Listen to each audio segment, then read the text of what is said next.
Hello welcome to the road diaries. यो चाहिँ book सिरिजमा तपाईँलाई स्वागत छ। आज चाहिँ म भगवत गीताको कृष्ण भावनातर्फ उन्मुख सानो छोटकरी विषयवस्तुतिर आएको छु र विषय सूचीमा 1 नम्बरमा पहिलो रहेको छ मनुष्य वा पशु जीवन के रोज्ने। 2 नम्बरमा सुखका निमित्त कठिन परिश्रम। 3 नम्बरमा एक शान्त समाजतर्फ। 4 श्रीकृष्णलाई यथार्थमा जान्नु। 5 श्रीकृष्णका शक्तिहरूलाई जान्नु। 6 श्रीकृष्ण भक्ति अङ्गीकार गर्नु र 7मा परिचय। यो विशेष सूचीतर्फबाट अब हामी जानेछौँ पशु। 1 नम्बरमा मनुष्य वा पशु जीवन के रोज्ने। अज्ञान रूप अन्धकारमा परेर अन्धो भएका मानिसलाई ज्ञान रूपी प्रकाश प्रदान गर्ने परम पूज्य गुरुदेवलाई म सादर वन्दना गर्दछु। यो सबै भगवत गीताबाट लिएको हो र यसलाई प्रष्टसँग बुझ्नको लागि यो किताब आएको मानिन्छ र यो किताब मैले मेलामा लिएको हुँ। यहाँ एउटा फ्रान्सेली साइकेट्रिस्टले बेचेका थिए। उहाँलाई साइकेट्रिस्ट पेसा छोडेर यो किताब र भक्ति भावनामा बस्नु नै उत्तम लागेको हुनाले उहाँको हातबाट मैले यो किताब किनेको हुँ र यस प्रकार छ। यो दिव्य विषय वस्तुहरूको बारेमा आफ्ना शिष्यहरूलाई ज्ञान प्रदान गर्ने आध्यात्मिक गुरुलाई सादर वन्दना प्रकट गर्ने परम्परा यस श्लोकले जनाएको छ। वैदिक पद्धतिमा अनुसन्धान कार्य गरिँदैन। सांसारिक शैक्षिक पद्धति अनुसार हामीहरूलाई केही अनुसन्धान कार्यहरूद्वारा हाम्रो विद्वता देखाउनु पर्ने हुनेछ, तर वैदिक पद्धति फरक छ। यसलाई गुरु परम्परा अन्तर्गत गुरुले शिष्यलाई हस्तान्तरण गरिएको हुन्छ। अनुसन्धान कार्यको कुनै प्रश्न नै उठ्दैन, किनभने त्यस्ता अनुसन्धान कार्यमा गरिने सम्पूर्ण साधनहरू दोषयुक्त र अपूर्ण छन्। भौतिक अस्तित्वको यस स्तरमा हामीहरू अपूर्ण भएका हुनाले 4 दोषहरूले युक्त छन्। प्रथम दोष हो बद्ध जीवात्माले निश्चय नै गल्ती गर्दछ। गल्ती नगर्ने कुनै पनि मानिस छैन। उदाहरणको लागि भारतमा महात्मा गान्धी ठुलो व्यक्तित्व मानिन्थे, तर उनले पनि गल्ती गरे। उनी जनसभामा गए। त्यसको 5 मिनेट पहिले उनकै एक सेवकले त्यहाँ नजाने चेतावनी दिएका थिए, तर उनले हट गरे। जीवनको बद्ध अवस्थामा गल्ती गर्नु स्वाभाविक हुन्छ। वास्तवमा एक प्रसिद्ध भनाइ भन्ने गरिन्छ, गल्ती गर्नु नै मानिसको स्वभाव हो। बद्ध जीवात्माको अर्को अपूर्णता हो ऊ अवश्य नै भ्रमित हुन्छ। भ्रमित हुनुको अर्थ हो जुन कुरा होइन त्यसलाई स्वीकार गर्नु, अर्थात् असत्य वा काल्पनिक वस्तुलाई वास्तविक सम्झनु। हामीहरू सबैलाई हामी शरीर हौँ भन्ने छाप परेको छ, तर वास्तवमा हामी शरीर होइनौँ। शरीरलाई नै आत्मा सम्झनु भ्रम वा माया हो। तेस्रो अपूर्णता हो बद्ध जीवनहरूको ठग्ने प्रवृत्ति छ। हामीले प्राय दुकानदारले गरेको सुनेका छौँ, किनभने तपाईँ मेरो मित्र हुनुहुन्छ, त्यसकारण तपाईँबाट मैले फाइदा लिएको छैन। तर हामीहरूलाई उसले 50% नाफा गरेको हुन्छ भन्ने थाहा छ। यस ठग्ने प्रवृत्तिका अनेकौँ उदाहरणहरू छन्। केही पनि जान्दै नजानेका शिक्षकहरूका धेरै उदाहरणहरू पनि दिन सकिन्छ, जसले सायद र हुन सक्दछ जस्ता शब्दहरूमा आफ्ना सिद्धान्तहरू प्रस्तुत गर्दछन्। वास्तवमा तिनीहरूले आफ्नो विद्यार्थीहरूलाई ठगिरहेका हुन्छन्। चौथो अपूर्णता हो जीवात्माहरूका इन्द्रियहरू पूर्ण छैनन्। हाम्रो दृष्टि यति सीमित छ कि न हामीले धेरै टाढाको वस्तु देख्दछौँ न त नजिकका। आँखाले एक निश्चित अवस्थामा मात्र देख्न सक्दछ, यसकारण हाम्रो दृष्टि सीमित छ भन्ने बुझिन्छ। त्यसै गरी हाम्रा अन्य इन्द्रियहरू पनि सीमित छन्। सीमित र अपूर्ण इन्द्रियहरूद्वारा असीमितलाई बुझ्न सम्भव छैन। सारांश यो हो, वैदिक पद्धतिले हाम्रा वर्तमान इन्द्रियहरू प्रयोग गरी परम सत्यको बारेमा जान्ने प्रेरित गर्दैन। हाम्रा इन्द्रियहरू धेरै प्रकारले बद्ध छन्। हामी ज्ञान प्राप्त गर्नु नै छ भने उच्च स्रोतबाट गरिनु पर्दछ, जुन यी 4 अपूर्णताले युक्त हुँदैनन्। त्यो स्रोत श्रीकृष्ण हुनुहुन्छ। उहाँ नै भगवत गीताका सर्वोच्च आधिकारिक व्यक्ति हुनुहुन्छ र उहाँलाई धेरै साधु सन्तहरूद्वारा पूर्ण अधिकार व्यक्तिको रूपमा स्वीकार गरिएको छ। वैदिक साहित्यका गम्भीर अनुयायीहरूले आधारिक व्यक्तित्वलाई स्वीकार गर्दछन्। उदाहरणको लागि भगवत गीता अनेकौं अनुसन्धान कार्यहरू पश्चात खडा भएको बौद्धिकतापूर्ण प्रस्तुति होइन। युद्धभूमिमा कुरुक्षेत्रमा श्रीकृष्ण अर्जुनलाई दिनुभएको यो पूर्ण ज्ञान हो। परापूर्व कालमा श्रीकृष्णले सूर्य देवतालाई विवस्वानलाई पनि यो ज्ञान प्रदान गर्नुभएको थियो। अनि त्यस समयदेखि नै विवस्वानबाट सुरु भई गुरु शिष्य परम्परामा यस ज्ञानलाई हस्तान्तरण गर्दै आएको छ। भगवानले भन्नुभयो, मैले यो अविनाशी योग सर्वप्रथम सूर्यलाई भनेको थिएँ। सूर्यले मानव जातिका आदि पिता मनुलाई भनेर मनुले यही ज्ञान फेरि राजा इच्छाकुलाई दिए। यदि हामीले भगवत गीता भौतिक शिक्षा पद्धति अनुसार मनोमानी किसिमले अध्ययन गर्यौं भने हामीले निश्चित गल्ती गर्दछौँ। यस किसिमले भगवत गीता बुझ्न सकिँदैन। अर्जुनका चरण चिन्हहरूको अनुसरण यति सावधानीका साथ गरिनु पर्दछ। परापूर्व कालमा आफ्नो वैयक्तिक मनोमानी किसिमले यसको व्याख्या गरिएकाले भगवत गीताको वास्तविक अर्थ नष्ट हुन गयो। त्यसकारण श्रीकृष्णले अर्जुनलाई शिक्षा प्रदान गरी यसको पूर्ण स्थापना गर्नुभयो। यसरी यो परम विज्ञान शिष्य परम्पराद्वारा प्राप्त भएको हो र राजऋषिहरूले यसलाई त्यसै विधिले बुझे। तर समयका अन्तरालमा त्यो परम्परा छिन्न भिन्न भयो। त्यसैले यो विज्ञान यस जस्तो छ त्यही रूपमा देखिए जस्तो लाग्छ। आज म तिमीहरूलाई भगवानसँगको सम्बन्ध बुझाउने धेरै पुराना विज्ञानको कुरा भन्दैछु, किनभने तिमी मेरा भक्त पनि हौ र मित्र पनि हौ। अनि फेरि तिमी यो विज्ञानको दिव्य रहस्य बुझ्न पनि सक्दछौ। यसरी अर्जुनका चरण चिन्हहरू अनुसरण गर्दै भक्तिभावले श्रीकृष्णतर्फ उन्मुख गर्ने व्यक्तिहरूले मात्र भगवत गीताका साथै सम्पूर्ण वैदिक साहित्यहरूका आशय बुझ्न सक्दछन्। साम, यजुर, अर्थ, ऋग्वेद गरी 4 वेदहरू हुन्छन्। ईशा उपनिषद, कठोर उपनिषद र तैत्तरीय उपनिषदहरूको साथै 108 उपनिषदहरू छन्। अनि वेदान्त सूत्र, श्रीमद् भागवतम र भगवत गीता पनि छन्। यी साहित्यहरू कुनै विशेष वर्गका मनुष्यहरूलाई नभई सम्पूर्ण मानव समाजलाई नै हुन्। सम्पूर्ण समाजले मनुष्य जीवनको पूर्णता प्राप्त गर्न वैदिक ज्ञानको फाइदा उठाउन सक्दछन्। पहिले स्पष्ट पारिए जस्तै मनुष्य जीवन इन्द्रिय तृप्तिको निम्ति नभई ईश्वरलाई जान्न, ब्रह्माण्डको बारेमा जान्न र हाम्रो आफ्नै परिचय प्राप्त गर्नुको निमित्त हो। यो भौतिक संसार जीवनका भगवानका सम्पूर्ण सृष्टिको केवल आंशिक अभिव्यक्ति मात्र हो भन्ने कुरा हामीले वैदिक साहित्यहरूबाट जान्न सक्दछौँ। भगवानको सृष्टिको बृहत् अंश वैकुण्ठहरूको आध्यात्मिक लोकमा पाइन्छ।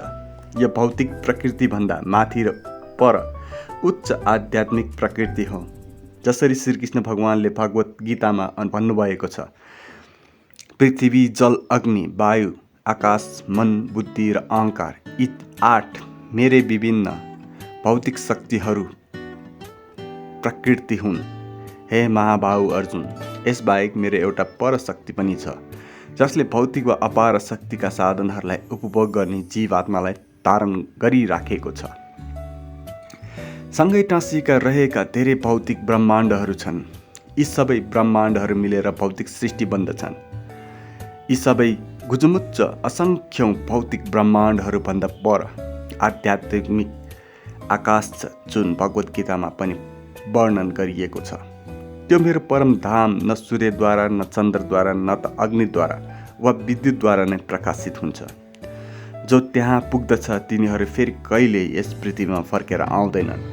यस भौतिक प्रकृतिभन्दा त्यो उच्च प्रकृति सनातन छ। यसको सुरुवातको कुनै इतिहास छैन। यसको न त सुरु छ न त अन्त्य।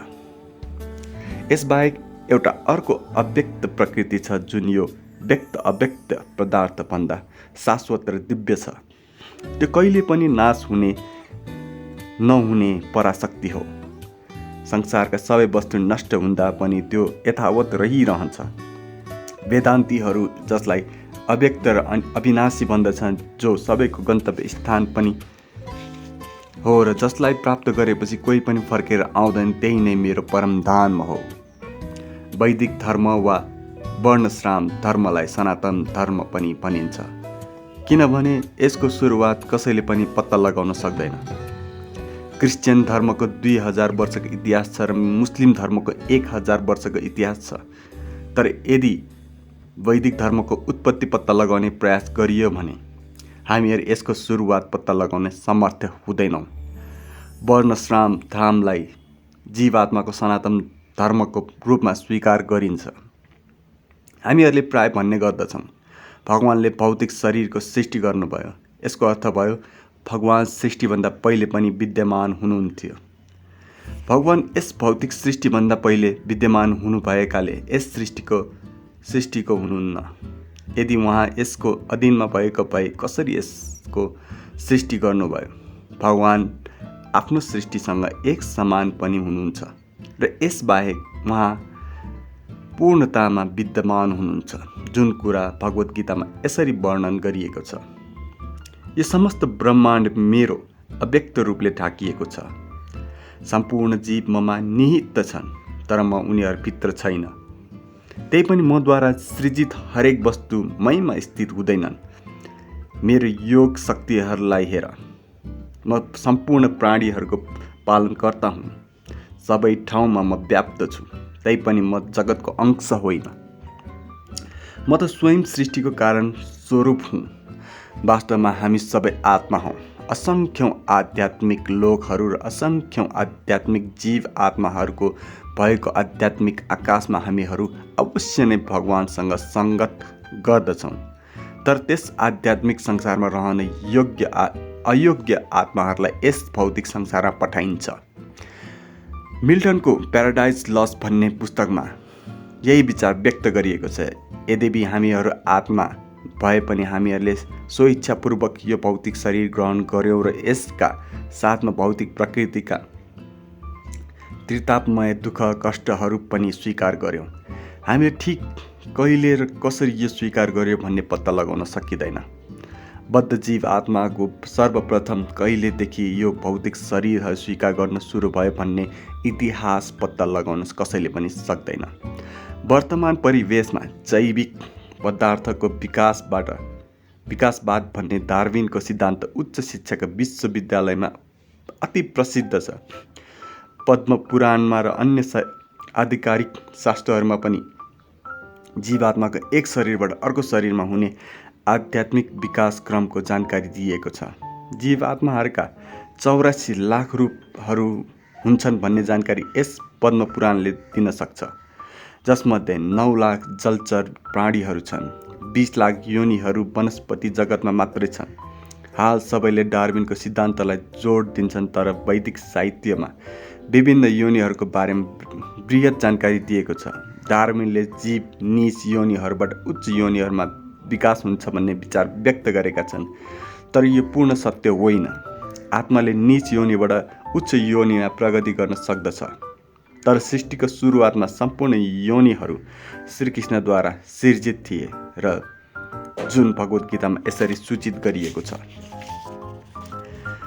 हे कुन्ती पुत्र, कल्पका अन्त्यमा समस्त भौतिक सृष्टिहरू मेरो प्रकृतिमा प्रवेश गर्दछन् अनि अर्को कल्प सुरु हुँदा तिनलाई म आफ्नो शक्तिद्वारा फेरि सृष्टि गर्दछु। सम्पूर्ण दृश्यमान जगत मेरो अधीनमा छ। मेरो इच्छाद्वारा स्वचालित रूपमा यो सृष्टि बारम्बार प्रकट हुन्छ र मेरो इच्छाले अन्त्यमा यसको विनाश पनि हुन्छ।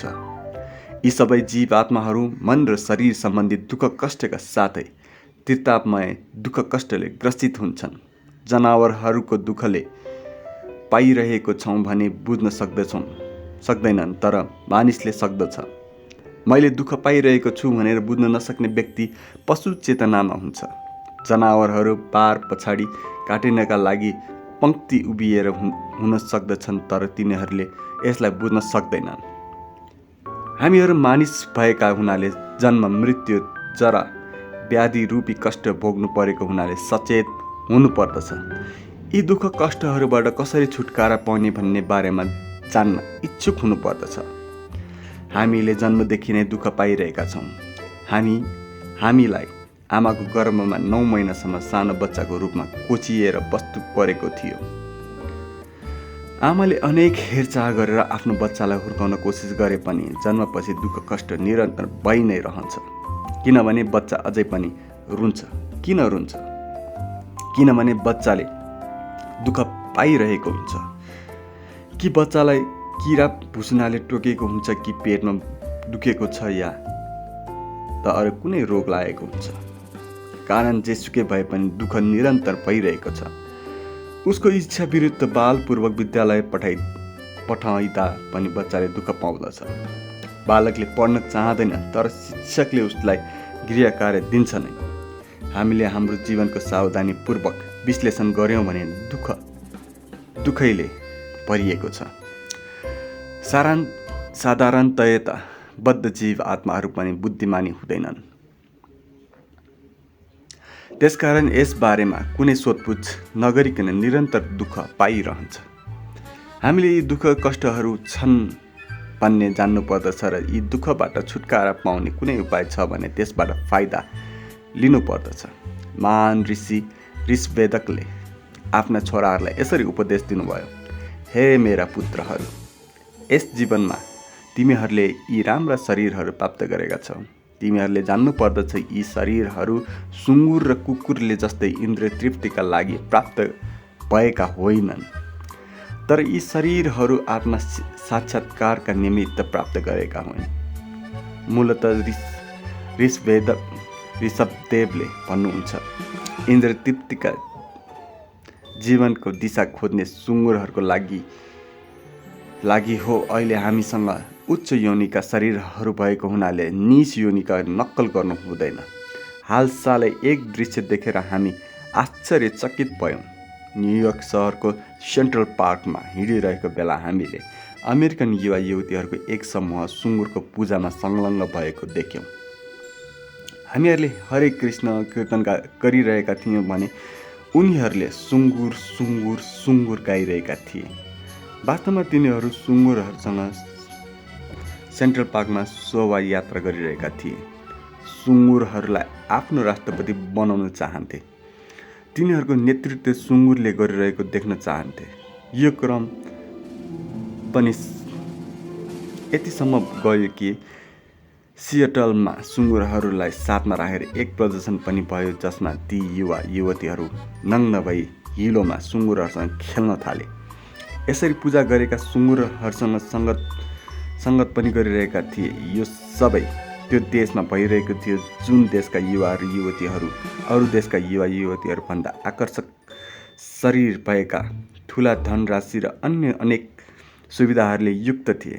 यी सबै सुविधाहरू प्राप्त भए पनि तिनीहरूले सुँगुरको पूजा गरिरहेका थिए।